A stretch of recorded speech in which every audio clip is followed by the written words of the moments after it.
എല്ലാവർക്കും സ്ട്രോബെറി ചാനലിലേക്ക് സ്വാഗതം. ഞാൻ ഗീതു. ഇനി പുഡിംഗ് തയ്യാറാക്കാനായി ജെലാറ്റിനോ ചൈന ഗ്രാസോ ഒന്നും വാങ്ങാൻ പോകേണ്ട. കുറച്ച് റവയുണ്ടോ എങ്കിൽ ഇപ്പോൾ തന്നെ തയ്യാറാക്കാം നല്ല സൂപ്പർ ടേസ്റ്റി പുഡിംഗ്. റവ കൊണ്ടൊക്കെ പുഡിംഗ് ഉണ്ടാക്കിയാൽ കൊള്ളാവോന്ന് നമ്മളിൽ പലരും ചിന്തിച്ചേക്കാം. പക്ഷെ മറ്റു പല പുഡിങ്ങുകളേക്കാൾ അടിപൊളി ടേസ്റ്റാണ് ഈ പുഡിങ്ങിന്. മുകളിൽ കാണുന്ന ലിങ്കിൽ ക്ലിക്ക് ചെയ്താൽ വെറും 1 മിനിറ്റ് കൊണ്ട് തയ്യാറാക്കാവുന്ന പുഡിങ്ങുകളും വെറും 2 ചേരുവകൾ കൊണ്ട് തയ്യാറാക്കാവുന്ന പുഡിങ്ങിന്റെ റെസിപ്പികൾ കാണാവുന്നതാണ്. റെസിപ്പിയിലേക്ക് കിടക്കുന്നതിന് മുന്നേ നിങ്ങൾ ഈ ചാനൽ ആദ്യമായാണ് കാണുന്നതെങ്കിൽ സബ്സ്ക്രൈബ് ചെയ്യാൻ മറക്കരുത്. അതുപോലെ തന്നെ നിങ്ങൾക്ക് ഈ വീഡിയോ ഇഷ്ടമായ നിങ്ങളുടെ ഫ്രണ്ട്സ് ഫാമിലിയുമായി ഒന്ന് ഷെയർ ചെയ്തേക്കണേ. ഇതിനായി ആദ്യം തന്നെ ഷുഗർ ഒന്ന് കാരമലൈസ് ചെയ്യാം. അതിനായി ഒരു പാനിലേക്ക് 3 ടേബിൾ സ്പൂൺ പഞ്ചസാര എടുക്കുന്നു. ആദ്യം മീഡിയം ഫ്ലെയിമിലിട്ട് തുടങ്ങാം. പഞ്ചസാര ഒന്ന് ചെറുതായി അലിഞ്ഞു തുടങ്ങുമ്പോൾ ലോ ഫ്ലെയിമിലേക്ക് ആക്കണം.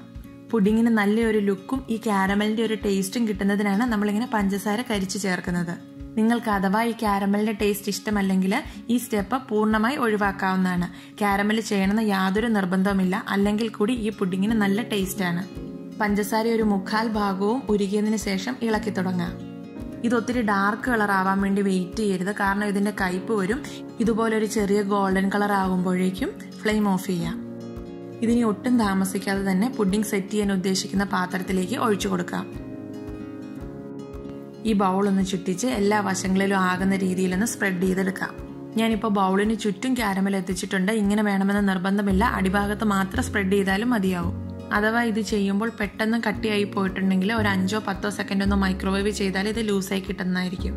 ഇതിനി തണുക്കാനായി മാറ്റിവെക്കാം. ഇനി ഈ പുഡിങ്ങിലേക്ക് ഞാനൊരു മുട്ട എടുക്കുന്നുണ്ട്. ഇതൊരു ബൗളിലേക്ക് പൊട്ടിച്ചൊഴിക്കുന്നു. 1/4 ടീസ്പൂൺ വാനില എസൻസ് കൂടി ചേർത്ത് ഒരു സ്പൂണോ ഫോർക്കോ ഉപയോഗിച്ച് ഇത് നന്നായി ഒന്ന് അടിച്ചെടുക്കാം. മുട്ട ഉപയോഗിക്കാത്തവർക്ക് ഇത് ഒഴിവാക്കാം. പകരം 1 ടേബിൾ സ്പൂൺ റവ കൂടുതൽ ചേർത്താൽ മതിയാവും.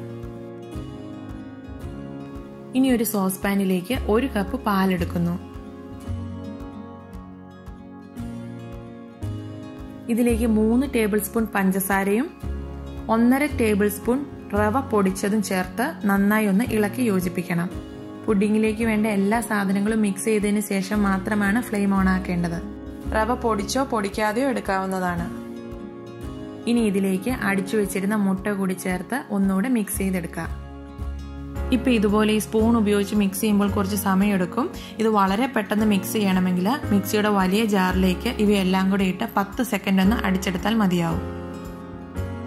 ഇപ്പോൾ എല്ലാം നന്നായി ഇളക്കി യോജിപ്പിച്ചിട്ടുണ്ട്. ഇനി ഫ്ലെയിം ഓൺ ചെയ്യാം. മീഡിയത്തിനും ലോയ്ക്കും ഇടയിലുള്ള ഒരു ഫ്ലെയിമിലിട്ട് ഇളക്കി കൊടുത്തുകൊണ്ട് തന്നെ തിളപ്പിച്ച് കുറുക്കിയെടുക്കാം. ഇതില് റവയും മുട്ടയും ഒക്കെ ചേർത്തിട്ടുള്ളത് കൊണ്ട് വേഗം തന്നെ കുറുകി അടിയിൽ പിടിക്കാൻ ചാൻസ് ഉണ്ട്. അതുകൊണ്ട് ചെറിയ ഫ്ലെയിമിലിട്ട് തന്നെ വേണം ഇത് തയ്യാറാക്കിയെടുക്കാൻ. ഇതാ ഇപ്പോൾ ഇത് കുറുകി പാകത്തിന് വന്നിട്ടുണ്ട്. ഇനി ഫ്ലെയിം ഓഫ് ചെയ്യാം. ഇപ്പോൾ ഇതിൽ ചേർത്തിരിക്കുന്ന റവയും മുട്ടയും ഒക്കെ പാകത്തിന് വേവായിട്ടുള്ളതാണ്.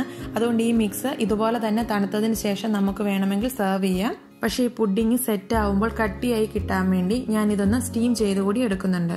അതിനായി ഒരു ആവിപാത്രം തയ്യാറാക്കിയിട്ടുണ്ട്. ഇതിലേക്ക് പുഡിങ് മിക്സ് ഒഴിച്ചു കൊടുക്കുന്നു.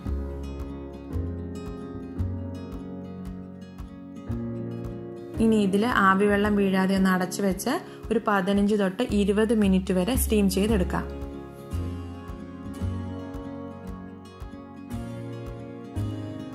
ആവി വന്ന് തുടങ്ങിയതിന് ശേഷം ഇത് ലോ ഫ്ലെയിമിൽ ഇട്ട് തന്നെ വേണം സ്റ്റീം ചെയ്തെടുക്കാൻ. അങ്ങനെ റവ പുഡിംഗ് ഇവിടെ റെഡി ആയിട്ടുണ്ട്. ഇതിപ്പോൾ റൂം ടെമ്പറേച്ചറിലോട്ട് തണുത്തിട്ടുണ്ട്. ഇതൊരു പാത്രത്തിലേക്ക് മാറ്റാം. തണുപ്പ് താല്പര്യമില്ലാത്തവർക്ക് ഇതിപ്പോൾ തന്നെ കഴിക്കാവുന്നതാണ്. അല്ലാത്തവർക്ക് 1-2 മണിക്കൂർ ഫ്രിഡ്ജിൽ വെച്ച് തണുപ്പിച്ചതിന് ശേഷം കഴിക്കാവുന്നതാണ്. നല്ല അടിപൊളി ടേസ്റ്റാണ് ഈ റവ പുഡിങ്ങിന്. നിങ്ങൾ എല്ലാവരും ഇതൊന്ന് ട്രൈ ചെയ്ത് നോക്കണം. നിങ്ങൾക്കിത് ഇഷ്ടമായാൽ ലൈക്ക് ചെയ്യുകയും കമന്റ് ചെയ്യുകയും ചെയ്യുമെന്ന് വിശ്വസിക്കുന്നു. Thank you for watching. പുതിയൊരു വീഡിയോയുമായി ഉടൻ കാണാം. Bye bye, take care.